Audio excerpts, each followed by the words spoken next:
Diversify your portfolio. Learn how physical gold and silver can secure your retirement funds from today's economic challenges. With a gold IRA from American Hartford Gold, you can safeguard your wealth with no penalties or taxes when you transfer your current qualifying retirement accounts. Call now and our precious metals specialists will send you a free information kit, no cost or obligation. American Hartford Gold, a trusted industry leader with an A+ from the Better Business Bureau, has a 5-star rating from thousands of happy clients. Whether you are getting physical precious metals in a gold IRA or delivered to your doorstep, we offer only the highest quality gold and silver. For your peace of mind, we also offer a no-fee buyback commitment, a low-price guarantee, along with free shipping and free insurance. So don't wait. Call the number on your screen today and secure your financial future.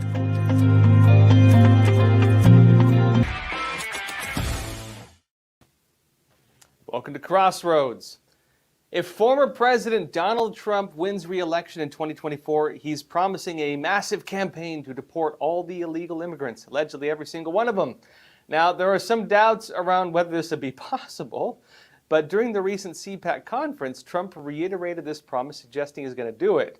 And meanwhile, the former president is saying that a victory for him would make November 5th Liberation Day for all hardworking Americans and retribution day for the Democrats and so on. Now, look, Trump is keeping up with his promises on mass deportation. Let me show you what he has to say about it. And they do come from prisons and mental institutions, and they are terrorists. And we're going to be paying a price, and it'll be the largest deportation in the history of our country. And we have no choice. Now, just a few points on this. I'll give my take. When Trump says, they come from prisons and mental institutions, there is some evidence to that. Without a doubt, Cuba was doing that to the United States because, of course, if migrants arrived in the U.S. from Cuba, it used to be that they got American citizenship. Of course, Cuba, knowing this, being a communist regime, of course, would empty its prisons and its mental institutions and send those people here. Of course, I believe that many Cubans are, people fleeing communism legitimately, but without a doubt, the government in Cuba, the communist regime, did in fact use it like this. Without a doubt as well, I've heard of Venezuela doing this to the United States. Maybe not every country in Latin America, but without a doubt Venezuela. Also that they're trying to cause destabilization within the entire, essentially, Latin American region. At the same time, too, a lot of the crime waves we're having in New York City are from Venezuelan gangs like Tren de Agua. And without a doubt as well, Mexico, under its new president, who's a communist, has also been taking pretty strong actions against the United States, suggesting that, drug violence and so on is to blame on America, that Americans are responsible for fentanyl deaths, because he's saying things like, for example, hey, it's the Americans going to prison for selling fentanyl, not the Mexicans. And of course, the technicality in that is that the Mexican cartels are supplying the gangs in the U.S. and other traffickers with the drugs who then sell it in the U.S., or it's people within their network anyways on American soil, some exceptions to it. Meaning that, essentially, yes, a lot of these countries have legitimized or even in some cases decriminalized crime. A lot of the drug operations go unpunished. In fact, even some of the narco-terrorist organizations like FARC and Shining Path get a relative free pass in some countries. And the idea that some of them may want to get rid of the people that they don't want to take care of, especially, is part of the agenda with the mass migration. When they talk about, the key word they use is global equity. What does that mean? It means you take the poorest, you take the sickest, and you take the criminals from countries that have problems with these things, and you send them into the first world countries. And you do this repeatedly until the first world countries become like third world countries, and the third world countries become more like first world countries because they no longer have to pay off all the social welfare, they don't have the prison costs, they have less crime because those people have gone to the United States, Europe, or Canada. That is one of the agendas at play, and so there is some truth to it. When Trump says that they are terrorists, yeah, that's a big problem too, because remember, there used to be ISIS, right? The Islamic State. And remember, ISIS was not just a terrorist organization. ISIS represented the Levant in Iraq and Syria and so on. It was the idea that they had formed a new government, a new regime, and that this encompassed several different countries. When ISIS was being formed, terrorist supporters or people who wanted to live under Sharia law from all over the world were traveling there. And it became like almost a suction of all the radical Islamists in every part of the world, traveling, of course, to join ISIS. When ISIS collapsed, many of those individuals just fled elsewhere, especially as well when you had territorial conflicts. You had the pseudo-war in Syria, for example. Many of those people fled into Western Europe, and along with them were even major terror cells. And so without a doubt, you had major terrorist cells moving to and starting up operations in Western countries.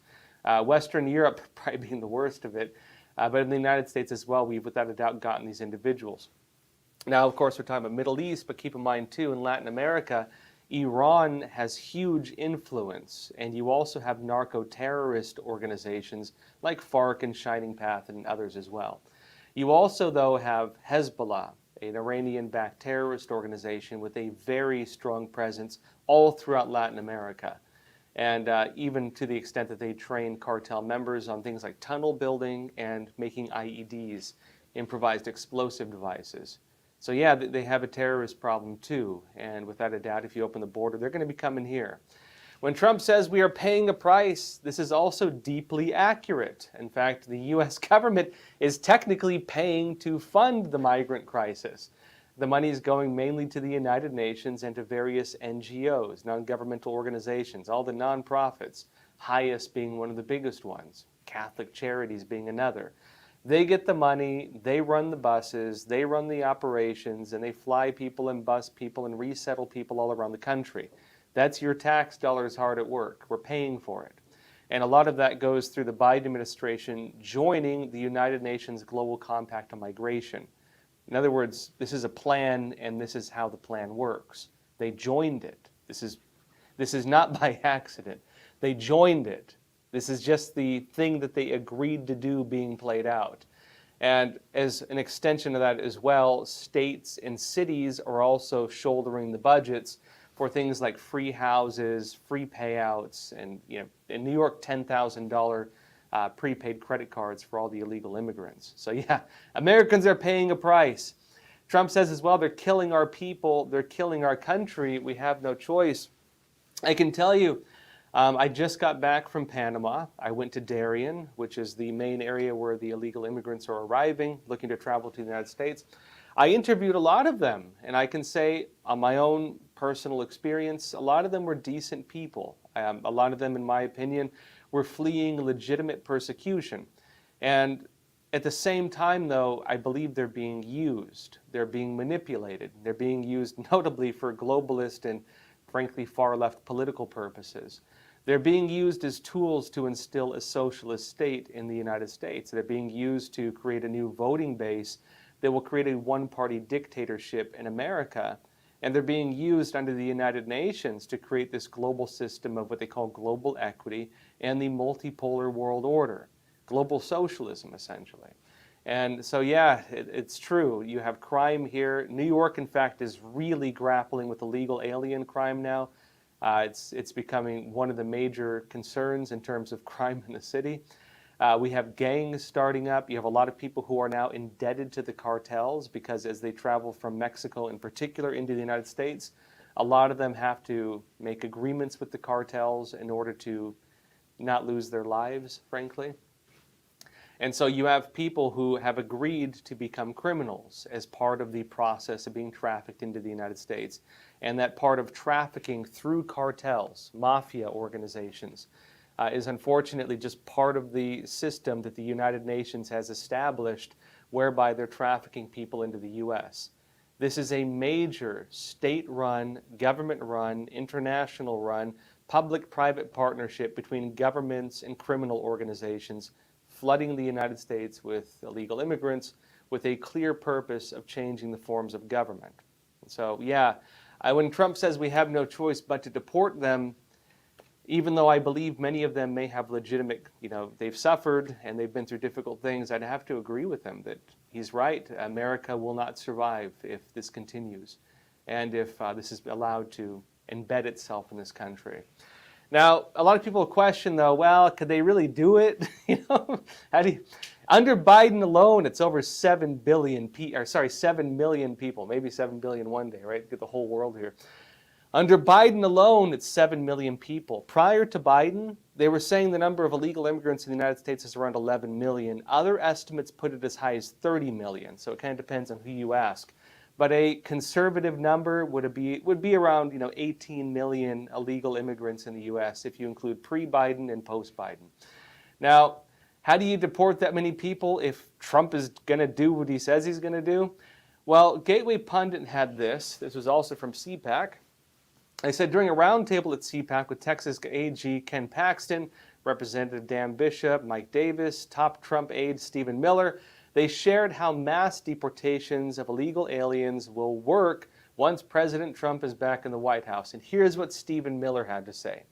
He said, quote, in terms of how he believes it's going to play out, "The immigration issue is extremely simple. The policies involved in fixing it are very complicated. The simple part is seal the border, deport all the illegals. That's the short answer. You get in, you have two policy objectives that you proceed with utter determination on. Seal the border, no illegals in, everyone here goes out. That's very straightforward. In terms of the policy sets to accomplish this as president, Trump showed in his first term it's a series of interlocking domestic and foreign policies to accomplish this goal. If no particular order to rattle off a few fast, you have your safe third agreements, remain in Mexico, finish the wall. You have robust prosecutions of illegal aliens." I'll get my take in a minute. He says you do interior reparation flights to Mexico and not back to the north of Mexico, very important. You re-implement Title 42. You have several muscular 212Fs, that's the travel ban authority. We did a few of those in the Trump administration. You would bring those back and add new ones on top of that. And he said you would establish large-scale staging grounds for removal flights, so you grab illegal immigrants and then you move them to the staging grounds, and that's where the planes are waiting for federal law enforcement to then move those illegals home. You deputize the National Guard to carry out immigration enforcement. Then you also deploy the military to the southern border, not just with a mission to observe, but with an impotence and denial mission. In other words, you reassert the fundamental constitutional principle that you don't have a right to enter into our sovereign territory or even request the asylum claim. He said the military has the right to establish a fortress position on the border and say no one can cross here at all. Now, let me give my take with this. There's going to be some problems. One of the big ones is that Biden has found ways to allow mass migration into the United States through technical loopholes. One of the major ones, of course, being the asylum claims. Many of these individuals are gaming the system of asylum. They come here when they arrive at the border with Mexico and the U.S., they throw their identifying documents on the ground. I was there in Mexico. I've seen them personally. The ground on the Mexican side of the border is covered, and I'm not exaggerating. It is covered with passports, IDs, driver's licenses, plane tickets, any kind of identifying document that people would have. Because what they do is they have to get rid of their IDs in order to apply for legal asylum. There's a couple reasons for this. A lot of countries are not eligible for asylum, meaning if you come from a country like Mexico, for example, you try to apply for asylum, they're going to tell you, no, Mexico is not deemed a country that you would need to flee from, based on asylum. There are some countries that would get it. Cuba was one of them, for example. At the same time, though, there's also a technicality within the asylum claim that if you pass through a country that is deemed safe, then you have to apply for asylum there. You need to apply for asylum in the first safe country you enter. And the issue with a lot of these people is that they travel, all the way from sometimes Colombia all the way up through Mexico and so on into the U.S. They pass through several countries which under normal international legal standards, they would legally have to apply for asylum there, and they don't do it. They wait till they get to the United States. It's very similar to what you saw in Europe, where the illegal, migrants and stuff from Africa and the Middle East pass through many different countries until they reach countries like Germany or Sweden. One of the reasons it was cited was that, well, the countries they're going to have very robust social welfare programs, and the countries they pass through typically do not.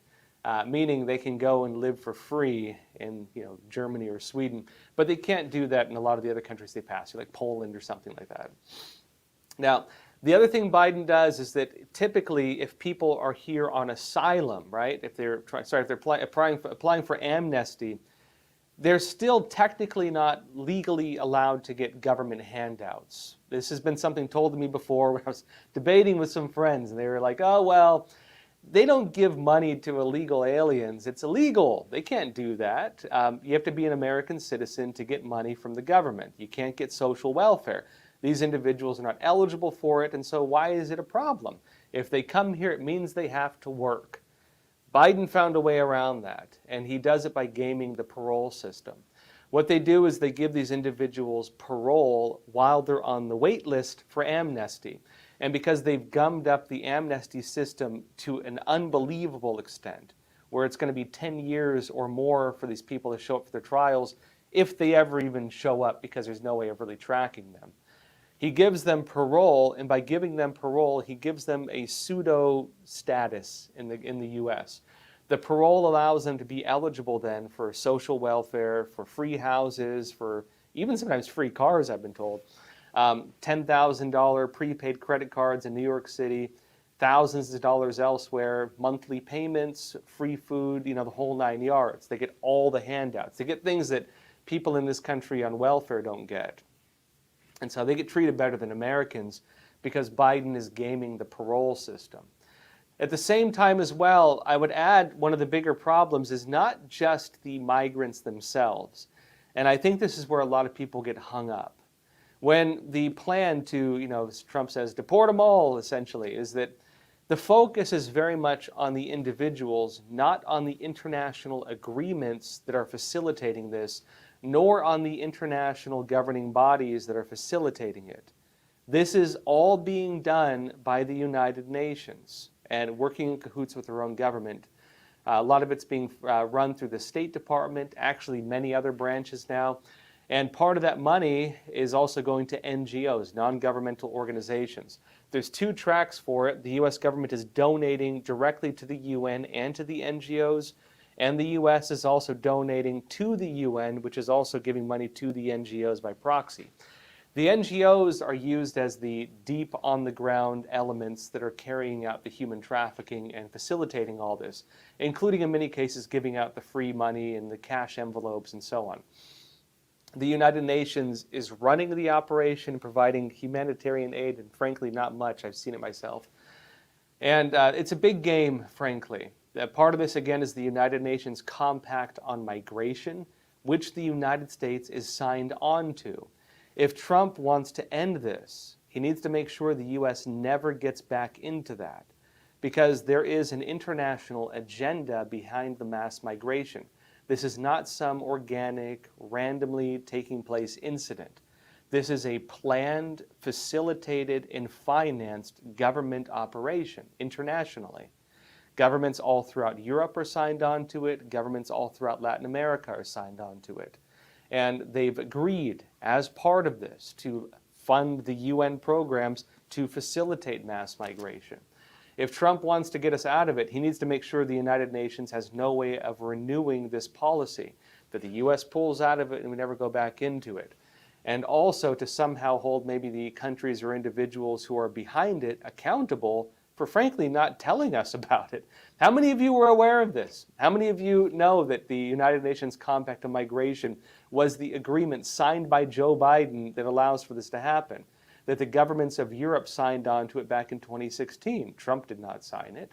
But the reason you saw mass migration into Europe, all the boatloads of migrants heading to Germany and so on, and the trains of individuals heading from Syria into Western Europe, all of that was taking place, and it was not happening as much in the U.S. Well, the reason was this. Europe signed the agreement. The United States under Trump did not.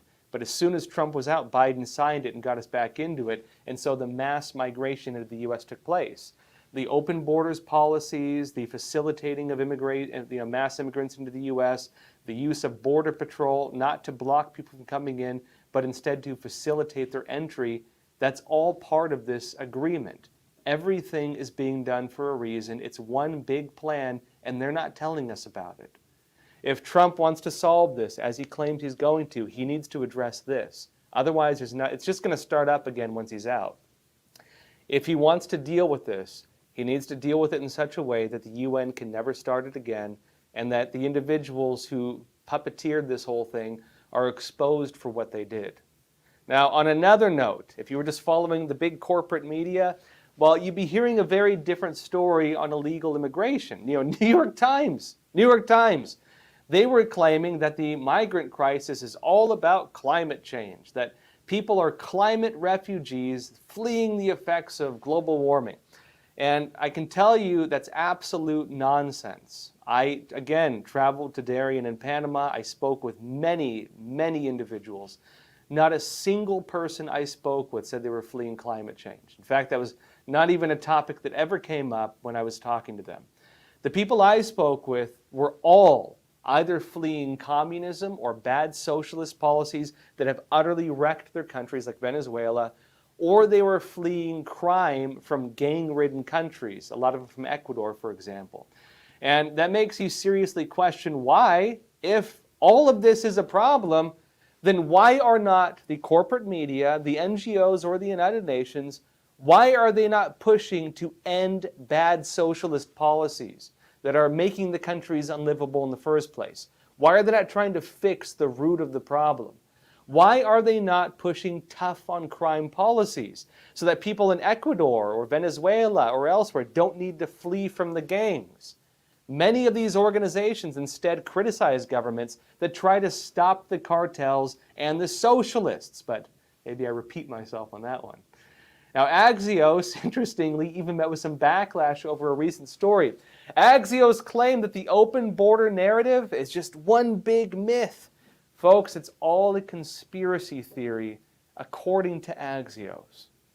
They said this: the big picture, by using the term open border, conservatives, including Representative Jim Jordan, who is seeking the role of the House Speaker, are suggesting that anyone could get into the U.S. without much hassle. But the reality is that the southern border is more fortified than it's ever been. Maybe fortified like our elections, right? Like they fortified the 2020 elections, remember that? They wrote the article on it, Time. But back to this, right? Axios says, reality check. Since 1992, the U.S. has quadrupled the number of Border Patrol agents, from less than 5,000 to nearly 20,000 today. Barriers, walls, and fences have been erected along portions of the 1,951-mile U.S.-Mexico border, in addition to new Border Patrol outposts and high-tech surveillance systems. The Border Patrol regularly breaks border arrest records, highlighting the difficulty of entering the country illegally. Most recently, Biden decided to go forward with a border wall in South Texas. Lines at ports of entry have gotten longer because of new requirements to enter the U.S., putting pressure to expand hours at newer ports of entry like the one in Santa Teresa, New Mexico. Now, folks, everything I just read from that article is absolute nonsense. It is deeply deceptive. And let me explain it to you. On the part about the fence, right? They're building a new fence and border, barriers, nothing to see here. Folks, Biden stopped the construction of the border wall and then auctioned off the iron. The steel. Authorities are forced to keep entrances open in the wall. They have to keep the gates open.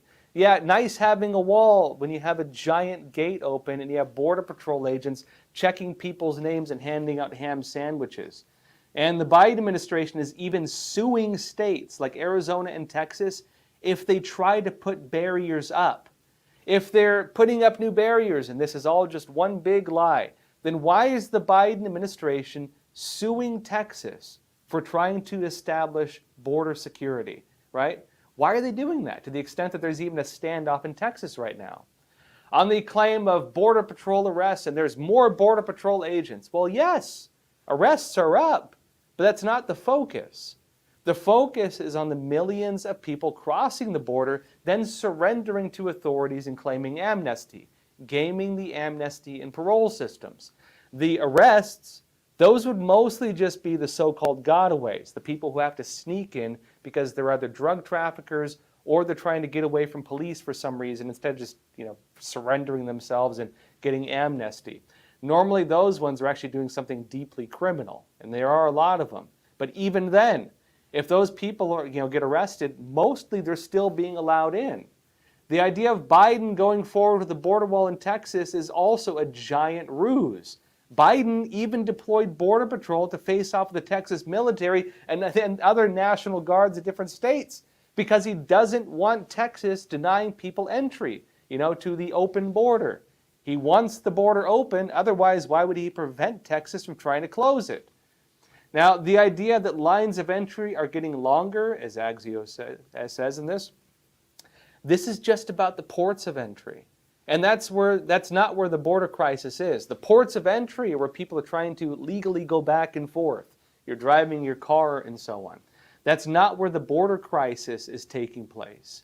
The open border is the wide open border where literally millions of people are flooding into the United States. And the ports of entry just have longer lines because more people are trying to go back and forth. Or there's more security at those particular points. That has nothing to do with the illegal mass migration. So again, this article is either just ill-informed, maybe they don't know what they're talking about, or they're just being outright dishonest. I don't know which. But most of the establishment narratives on the border are like this. It's half-truths expanded into complete things, and it's absolute lies. But that said, the establishment disinformation, I'd say it's not working. It's ridiculous stuff. It's things like this. Well, there's more Border Patrol agents. Well, there's longer lines at the ports of entry. It's things that are technically true, but they're absolute lies in essence because they're using these surface, puppet show things to dissuade you from seeing the true picture that's happening. They don't want you to understand that Border Patrol is just in its job right now, and I know a lot of the guys don't like doing it. They're just facilitating mass migration. You can hire 1 million of them and put them all along the entire border. But under the current policies, they're not going to be blocking people from coming in. They're going to be signing people up for their amnesty system. Case in point, when they tried passing the border security bill, the Democrats and the Senate Republicans actually agreed on, although it was shot down, it didn't go through. When they had border security measures, what it would have done is allowed DHS Secretary Mayorkas to be able to essentially grant people amnesty on the spot. It would have sped up the process of granting people amnesty, and it would have sped up and funded more individuals to just check the Disney lines, essentially, coming into the country. It would not have stopped the mass migration. It would have just legalized mass migration. These narratives are similar to, states, for example, that say, well, crime is down, right? Yeah, crime is down if you decriminalize crime, and so crime is no longer called crime. If you say thefts are down, but you've legalized theft up to $900, and so theft below $900 is no longer prosecuted or regarded as crime, yeah, you could technically say that crime is down because you've redefined what crime is. If you say that, for example, the borders are, Border Patrol is not arresting as many illegal immigrants, well, if you make it so that they can legally enter because you've gamed the amnesty system in order to, fumble the numbers, then yeah, you could say that, but it's deceptive. You're not being honest with people. And that's unfortunately what we're watching taking place right now. Now, so what's the actual truth? Well, on what I'd say is a fairly reserved estimate, again, 7.2 million illegal immigrants have entered the United States under Biden alone. That's more people than the population of 36 states. Folks. And again, it's all being facilitated. Take what has happened in San Diego, for example, my hometown. Daily Caller says hundreds of migrants were dropped off on the side of the road in San Diego, California on Friday after funding for a reception center ran dry, according to the Associated Press. They say Border Patrol buses dropped off hundreds of migrants from places like China, Kazakhstan, Ecuador, and Rwanda, among other countries, at a San Diego bus stop instead of a county-funded reception center that closed down Thursday after running out of funds, the AP reported. The reception center was run by SBCS, a local nonprofit formerly known as South Bay Community Services, which San Diego County gave $6 million to provide migrants with food, phone charging stations, and travel advice alongside other services. Or you can take what's happening in New York, right? Take what's happening in New York right now. This is all across the country. Zero Hedge said this: a shocking 10 million illegals have crossed the southern border of the United States under President Biden's watch so far. Thousands of lucky migrants who end up in the progressive hellhole of New York City could soon receive pre-loaded debit cards with amounts as much as $10,000 under a new controversial program launched by Democrat Mayor Eric Adams, the tough-on-crime mayor everybody thought they were electing. The New York Post reports Adams' genius plan to give unvetted illegals taxpayer funds is set to begin with 500 families staying at the luxurious Roosevelt Hotel in Midtown Manhattan. Yeah, ring that dinner bell a bit louder. Maybe more will come, right? $10,000, luxury hotels, nothing wanted by you. Maybe a future vote, but that's about it. And look, meanwhile, Trump is also standing by his statements on being the president of retribution. Back on the point, Trump's saying, hey, Liberation Day if he comes back in, but he's also saying Retribution Day. Let me show you what Trump has to say on this. For hardworking Americans, November 5th will be our new Liberation Day, but for the liars and cheaters and fraudsters and censors and imposters who have commandeered our government, it will be their Judgment Day. Their Judgment Day.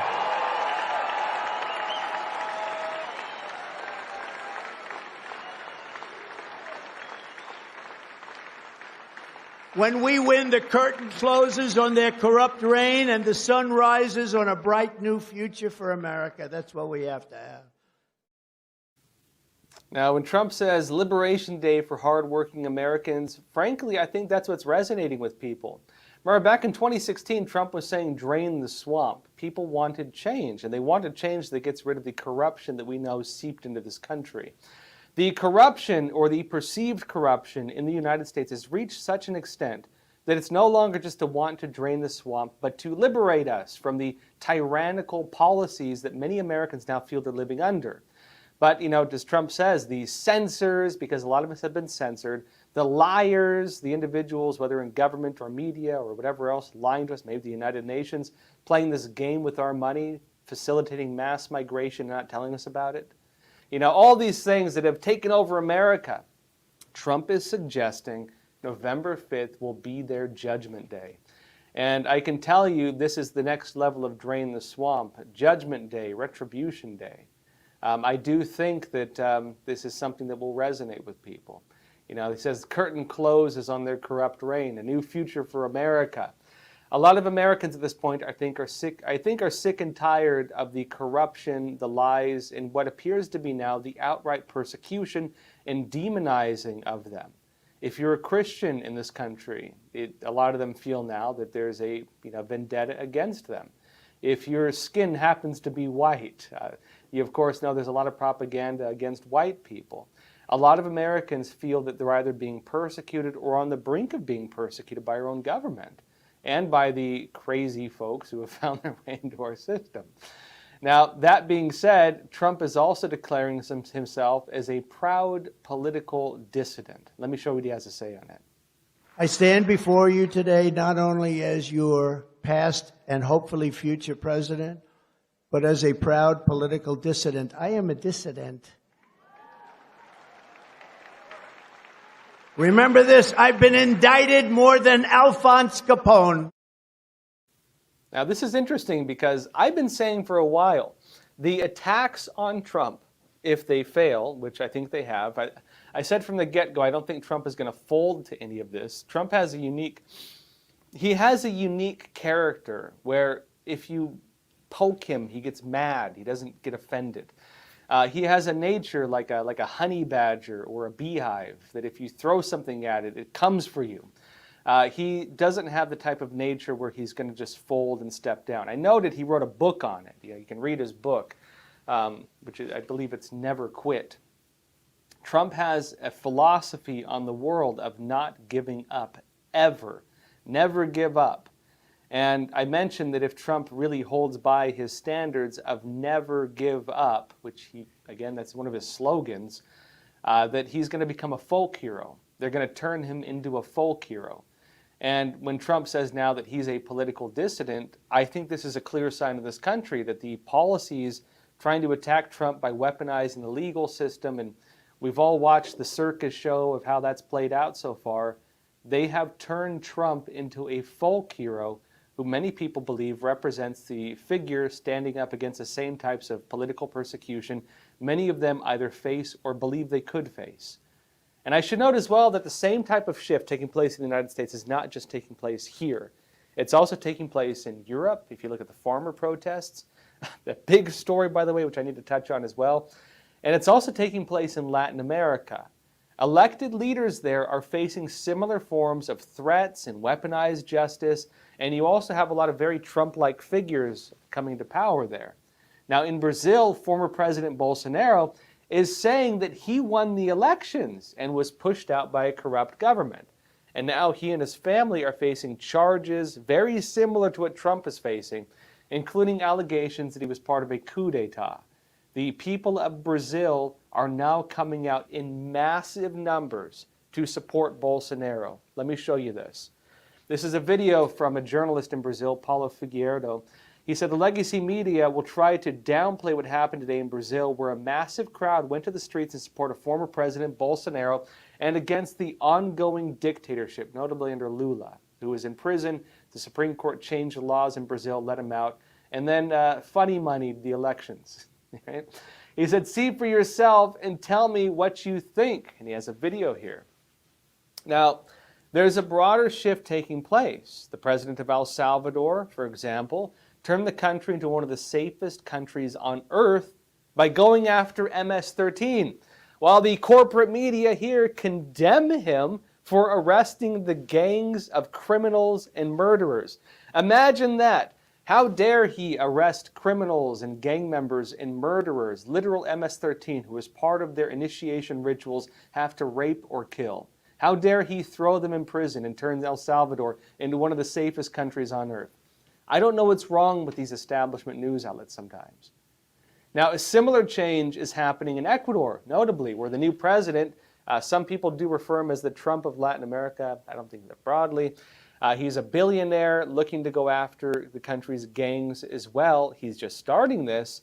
He's also moving to secure their borders to make sure gang members cannot escape with the migrant caravans heading into the United States. And in Argentina, the new president, Javier Milei, he's already putting the country, he's pulling it out of their deficit. Remember when he came in with his videos and he has a chainsaw and he's like showing these things on the wall and he's pulling off stickers of all the different unneeded government branches. And he's saying, you know, we're going to get rid of it. We're going to cut this, cut that, cut that. And we're going to get rid of all these government agencies that do nothing, pretty much, for the people of the countries, drain the country of its wealth, turn it into a place where the government sucks up all the funds and makes it very hard for the average person to live. Well, people said it's not going to work. It'll never work. Well, it worked. In fact, it worked incredibly fast. Mises Wire said that Argentina's Javier Milei is racking up some solid wins with a fiscal basket case, seeing its first monthly budget surplus in 12 years. They were in debt for 12 years, and now they have a surplus almost immediately. How do you do that? They say apparently it took Milei just 9.5 weeks to balance a budget that was projected at 5% of GDP under the previous government. In U.S. terms, he turned a $1.2 trillion annual deficit into a $400 billion surplus. How do you do that, folks? He did that in 9.5 weeks. So they say, how did he do it? He cut a host of central government agency budgets by 50% while slashing crony contracts and activist handouts. Don't fund the radicals. Don't feed the bears, right? Now he says, for perspective, if you cut the entirety of Washington's budget in the US by 50%, you would save $3 trillion. And you could actually start paying off our own national debt. Maybe we wouldn't have to pay, almost the same amount in interest that we pay for our entire military if we started paying off our national debt. Think about that. Money to corrupt banking, being siphoned out of our pockets through tax dollars because our government is not spending money properly. Malay just showed it can be done. And they say here, yes, it turns out it can be done, and the world doesn't collapse into chaos. What a great exchange, right, folks? All right, that said, let's jump into some questions. Let's see here. Let's see. First off, from Ravens Do, you're saying, sounds all good, but is there any consequences for those that are causing the invasion? This is one of the things I'm thinking about as well. Back to the point of Trump saying he's going to deport all the illegal immigrants. Again, my big point, I've said it many times on this show, focus on the head of the snake. Don't focus on the body. If you want to kill a snake, go for the head. The mistake that people often fall into is they focus on the surface chaos. If you're looking at, for example, Antifa, or you're focused on the radicals burning down American cities, a lot of people focus on the individuals and the surface level causes that the people are yelling about and screaming about. That is the dichotomy they want you to be trapped in. Race debates, illegal immigrant debates, these types of things. Not on the real causes of it. The individuals puppeteering the whole thing, manufacturing these crises, and most importantly, the individuals doing it for clear, I'd say clear political goals. What we should be debating on is not racial division or illegal immigrants and so on like this. We should be debating on the agendas that are steering the direction of these things. Remember, communism in its truest practice is based on the struggle of opposites, dialectical materialism. The idea of, conflict leads forward, as, the earlier metaphysical theorists would have said, like Hegel and so on. They want you fighting with each other over the things they want you fighting over. They don't want you knowing the reason they're doing it. And the things that are the reasons they're doing it, these are the things we should be debating. And I'd agree with you, not only should we understand why they're doing it, we should be holding the people doing it accountable, the ones at the top. I have a special feature coming out very soon, technically a documentary. That'll be out the end of this month, folks. And the focus is going to be why they're doing it. Who is really behind this mass migration to the U.S.? What are the organizations? Who's paying for it? But most importantly, why are they doing it? I've been very, very hard at work doing some on-the-ground investigations for all of you on this. In fact, I'm leaving again today on some trips to investigate this further. In fact, I'll be broadcasting from hotel rooms for the next couple weeks, but hard at work doing some investigations on this. On that note, too, I mentioned I went and visited the California Chinese virus lab, the one they found out in the countryside in Reedley County. I have a special feature on that coming up this Friday, so don't miss that too. That's going to be pretty important. Let's see here. Ashley from California is saying, why does the government care so much about illegal immigration, but does nothing to update the legal immigration system? I've thought about this too, and I think the reason is this. A lot of people who want to come to America under legal purposes are typically hard-working people looking to come make a better life for themselves, not people coming to live off free handouts from the government. The way that illegal immigration is being done right now is not the way it was done in the past. I've talked to people who work in construction or restaurant businesses. The nature of these individuals is very different. It used to be that, for example, when I did my special feature, The Border Crisis, Border Deception, where I investigated the United Nations paying and running the border crisis. You can find that on Epoch TV already. I spoke to one individual who was saying, he was on the border in Texas. He was saying that it used to be the case that if, an illegal immigrant came up to you, oftentimes they had, torn up shoes, and they were said, sir, please, do you have any work? I'm just trying to make a living, anything. I just want to work. I want to make money. And typically that was the way it was. These were people who are generally respectful, they generally respected our country, and they generally were very hardworking and often very religious individuals who, really were pretty humble. The new illegal immigrants are very different. When they come up to people now, they say, we need food, we need money, we need a place to stay. They demand it. They feel entitled to it. You owe them something in their minds. They're not coming here humbly. They're not coming here looking for work. They're coming here believing you owe them something. And because they're being told this through a lot of the propaganda, they think they have historical ownership to all the Western states. Complicated thing, plot twist, that was Spain that Mexico and the Western states were under, not under Mexican government. When they had their revolution and they established a dictatorship, the people of those countries revolted and fought and won against them, became their own separate country under Texas, which then later joined America by its own volition. The narratives aren't really accurate, not to mention the fact that many of the people living in those areas just became Americans, having no allegiance to the other countries. There's a lot of technicalities to it, right? But these individuals are being fed all this propaganda, believing they're entitled, believing that we owe them money, believing they're being promised this, and if they come here, they're going to get it. And there's a two-way game. The people get paid off, but they get paid off under the belief that they're going to keep voting to get paid off. If they, for example, get voting rights, and in New York and other places of the U.S., there's a very strong push to grant them voting rights, right? Non-citizen voting rights. California, all over the place are trying to push it, at least for local government, not for federal elections for now. What does that mean? Well, imagine you're a person who cannot legally work. You're getting $10,000 prepaid credit cards in New York City. You're staying at the Roosevelt Hotel. You get all kinds of free handouts. You don't have to work at all. You can just live off the government. And you're given two choices. Well, here's your voting card by a friend. Who are you going to vote for? Are you going to vote for the guy who's giving you $10,000 and a free house and the whole 9 yards, or are you going to vote to be deported?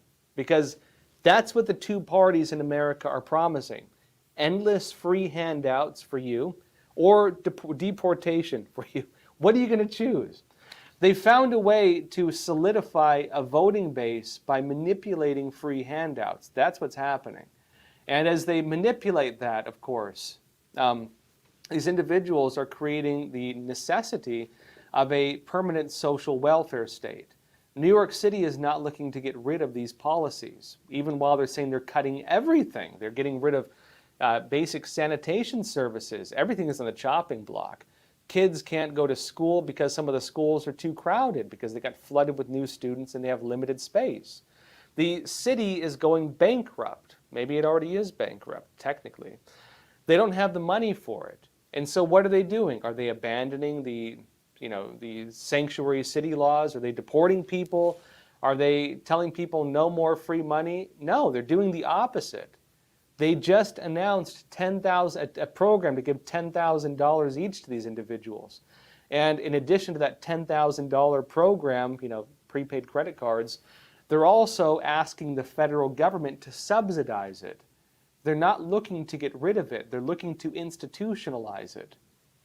And then long term, what does that mean?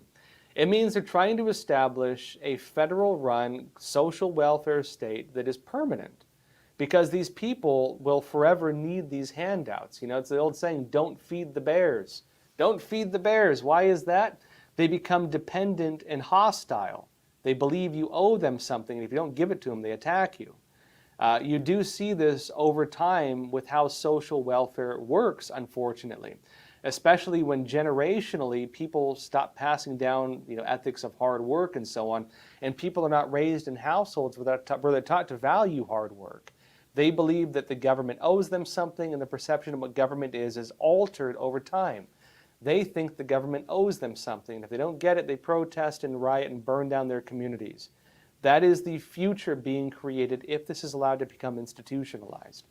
And again, the whole idea of the permanent voting base, I think, is very much a part of this. James Dyson is saying, how can laws be applied to citizens when laws are not applied to criminals? Can anyone explain that? This ties into the concerns around the weaponization of the federal government, or the weaponization of the legal system. Not only are there two separate laws between citizens and non-citizens, part of that ties into ICE and the fact that ICE has the databases on international individuals. If you're an illegal alien in the United States, normally if you're arrested, you're deemed a criminal alien and you're deported. If they have a sanctuary city law, the pass-off between the police and ICE is no longer there.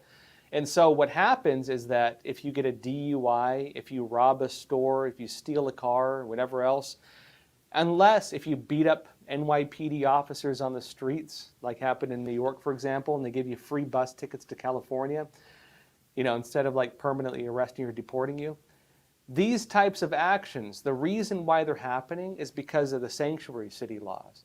There's no handoff to ICE to deport them. They don't have that system anymore.